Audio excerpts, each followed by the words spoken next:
You guys good? You feel good about this? We feel great. Well, if not, I want you to Luckily, burn Walter's the tape. always verbal. This will help. I want you to burn everything. Burn everything. Burn the tape.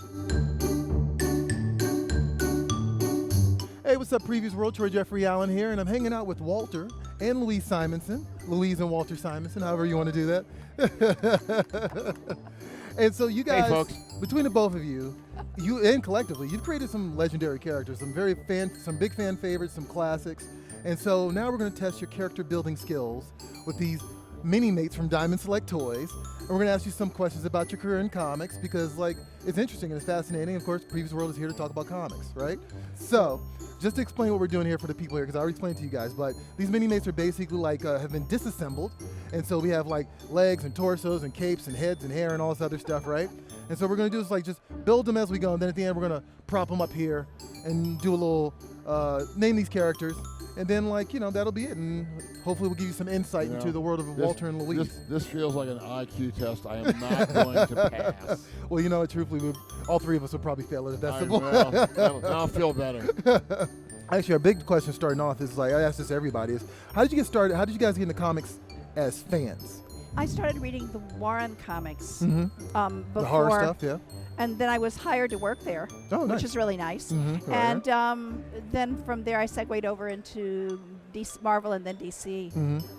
Oddly enough, my favorite Warren comic at the time was Blazing Combat.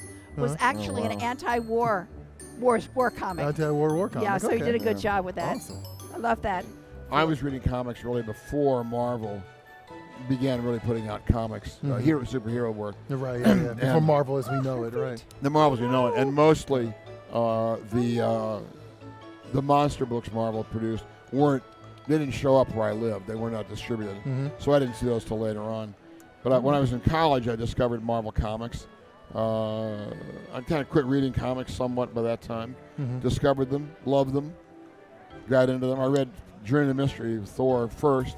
I was a big myth fan of mythology, particularly Norse mythology, back before I discovered that Marvel had those comics. Right. And so I was ecstatic when I found there was a Thor comic book out there. And so I'm getting his feet on backwards, but it's okay. There you go. He'll be backward foot man. That's all right. So it's a new Walt Simonson creation. Backward foot man. I can't make mine stand up. But anyway, so within a few months I was reading all the Marvel comics. Okay. And I stayed with it. And initially I wanted to be a geologist or a paleontologist to study dinosaurs. So I went to college. I got a degree in geology. Okay. But at the end of my college career, at that 4 years, I said, no, I don't want to do this professionally. So I took a year off. I'd always drawn pictures.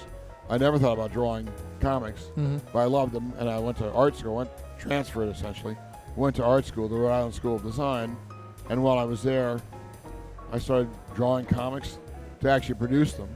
I found I really liked it and did a portfolio there. It became a job and took that portfolio to New York, and that became a career. Oh, okay. I thought I'd be in New York maybe 3 or 4 years doing comics.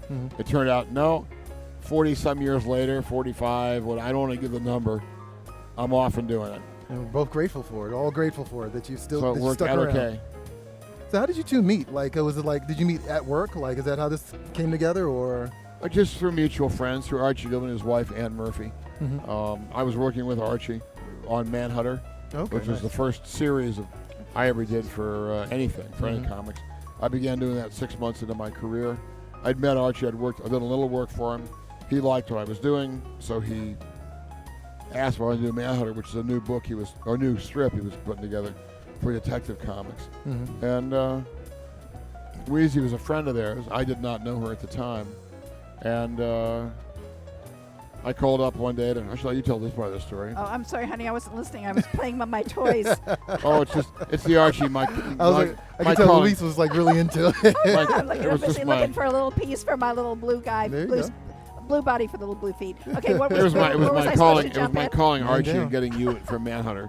Oh, all right. So Ann and I would trade. Archie's wife Ann and I would trade child babysitting back and forth. Okay. And it was Ann and Archie's anniversary, and I was watching her kids along with my daughter, and at their house, and I get this phone call from this guy on the phone who wants to talk to Archie.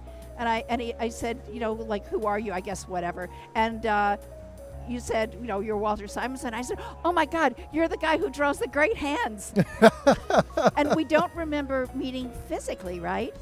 Maybe at Archie's party. Maybe at Archie's that party Archie Ann's party. later. Maybe. But we first I don't met know on if the we met- phone, and that's what we really both clearly remember is this That first phone initial phone We both conversation. remember that phone call. Okay. I know right where I was standing. I know, in my right old where I was in apartment. there. I was in their dining room where their And I phone was standing in my apartment. I had a hallway where my phone was in a 3-room apartment in Brooklyn, in kind of a low rent area. And but I remember when I was talking, she had a great voice on the phone, and still does. I love all these capes and stuff. I keep know. trying to stick them on my characters. I know. You have to put the cape on before you put the hat on. Right in the head, yeah. So I learned. I did figure that part out. Oh, that's good. You guys do a lot of. I feel like I always see you at cons. Do you guys do a lot of conventions? You're maybe. 3 or 4 a year. I think we a do couple one years or two ago. big ones, maybe if you consider this a big one. Mm-hmm. And we do locally a lot of. I guess we do more. There are more little local cons, like the kind that the high school kids We put kind of on. like that. Oh, really? That Okay, kind of nice. thing, Yeah, because that's more fun. Right. You get to talk to like aspiring artists and writers and whatnot. Yeah, That's good. it's just it's It's very just fun. it's very kid comics the way we used to So very live low our key. lives back in the olden days. Right. Yeah. So the And social aspect of the career is kind of reaffirmed at a convention like Yeah, this, which yeah. I like a lot. And it's not big enough like San Diego or New York, Right. where it's really hard to see a lot of people because Right, you're yeah. so busy and the convention is so massive. I So it's a remember- nice size. I remember seeing actually an interview with Ann Nesenti where she said something very similar. Actually, it was Yeah. just like there was like a lot more of like a social dynamic to Yes. like creating comics. In Oh, the back 80s in the and olden 90s, days, Yeah, the old that days. was really a golden time. Mhm. It was the time when I think it was maybe the most fun Mm-hmm. because we lived in the city. We played volleyball together. We played it was great. We played volleyball for Oh, we were summers ruthless. on end. It was ridiculous. We could still set up in Central Park. Oh, yeah. So we'd go to Central Park. Jim Shooter was the editor-in-chief of Marvel then, sprung for a volleyball net and a ball. And so it would be stored at Marvel, and every day in the summer, we'd all run over. The minute 5 o'clock hit, we all ran over to the park, set the net up, played volleyball until it got so dark you couldn't see the ball, and you get clocked by it. And that was your clue. Oh, I get it. I guess it's too late to keep playing volleyball. Right. And then on the weekends, we used to live right next to Central Park on the west side. The weekends, we took the net home and the ball, and then we would meet at an prearranged time in the park on Saturday and Sunday, and we'd all play volleyball all over again. That's awesome. I We love were that. nuts. We were just. Yeah. It was a great It's way a to blow miracle off steam. comics got done, actually. Isn't it? I'm not. Well, I'm not sure how that worked. We did get some stuff done, You guys got a lot of done actually. but it was fun. It was really. I mean, that was part of the social aspect. And you had of to it. live in the city because there wasn't. The internet really didn't exist as Right, it yeah, exists yeah, now, yeah. and you had to That's be right. where you could bring the work into the office. Right, So absolutely. yeah. everybody lived. Together. It was fun. Manhattan, Brooklyn, Queens, Right. Yeah. Yeah. the Bronx, probably Staten Island. Oh, Staten Island at some point, yes. And Some you could guys were there. afford to live in the city. That's Right, right. there's a We key could difference, afford to right. live in the story. This city, right? This So is actually, speaking of the social aspect, I actually read that you were a model for one of the Bernie Wrightson's. Oh yeah, that was against social aspect. I lived in Bernie's in the same building that Bernie did. I think Mike Kaluta lived in that building. I think at the time. Alan Weiss, maybe. I can't even remember now if Alan lived there or not, but he was nearby. Almost everybody lived on the Upper West Side. There were these big, cheap apartments Oh, that are now so kidding. fashionable that you can't afford them. Oh, yeah. But yeah, back in the day, there were a lot of artists. That was where artists went if they weren't in the Village, which was much artier artists. And so that, I was a pal of Bernie's, and for some reason, he and Mike Kaluta both took it into their heads to photograph characters for a story they were doing. Oh, okay. And there was that Swamp Thing story. Yeah. Whatever the It's a House of Mystery. House It's a of Journey into Mystery, House, or Mystery, whatever. House it of was. Mystery, It something. was like So 22 so or I got to something be like that, I got to be the girl in distress, and Right. and Kaluta was the villain. If you flip through the story, you can see Kaluta going with a hypodermic needle, and There's some great old photographs. and Michael then looks Bernie like being the hero. It was Michael really looks like cute. Snidely Whiplash from Oh Don't yeah, Do yeah. Right. It's Yeah, great. it was great. So that was a very fun time. Oh, cool. Actually, you got to do you recently did I don't know if it's recent, but I definitely saw that it probably for you wrote it a long time ago, but there was a Power Pack book that you got to do with June Brigman was it the Marvel 80th anniversary? Was that recent? Oh, the yeah, new that issue. was new. Yeah, Yeah, that was how was brand that? new. Oh, that was fun. Yeah. June and I love working together. We love Power Pack, the both of us. So we were really thrilled that they asked us to do a new story. Yeah. And we've been asked to do a mini-series like later on in the year. June is swamped with work right now. She's doing something called Captain Ginger, Okay. which is with Ahoy. the They cats create off- her own book. Cats in Space. And She and Stuart but Moore. once she gets caught up on that, well, then we'll do a Power Pack That's awesome. mini-series. So that'll be fun. Actually, Walt, we know that you love Norse mythology. What can you tell us about your book Ragnarok? Because I saw that it's the current miniseries. We're on about the camera? book. Yes. Watch this. There's my character. There you go. I believe in self-promotion. There you go. I'm really terrible at it. No, that's great. But so far, so good. one of my friends, Scott Doombeer, another guy from the old days, is an editor at IDW these days. And many years ago, he was at Wildstorm. He asked me, he said, "You want to do a book on your own version of Norse mythology sometime?" And I said, "Oh, sure." It was like 20 years ago almost. And then I said, "I got some jobs to do. Let me finish those up. I'll get back to you." 15 years later, I got back to him. I finally finished those jobs. And I came up with an idea. I wanted to tell a story that did not feel like it had been told a million times, Right. which is hard to do. A lot of comic books, Yeah, yeah. a lot of novels, a lot of stories. And the idea I came up with was that, well, Ragnarok that's the end of all things in Norse mythology. That the gods and their enemies all meet together finally at the end of time in a vast battle. They kill each other. The earth sinks into the ocean. The sun and the moon are eaten by giant wolves. The stars fall from the sky. Everything goes dark. Things do kind of start again, but a little differently. And so I thought my idea was that Ragnarok happens, but when this great battle happens, Thor is not there. In the classic myth, he meets the Midgard serpent, kills the serpent. The serpent's big enough to encircle the world.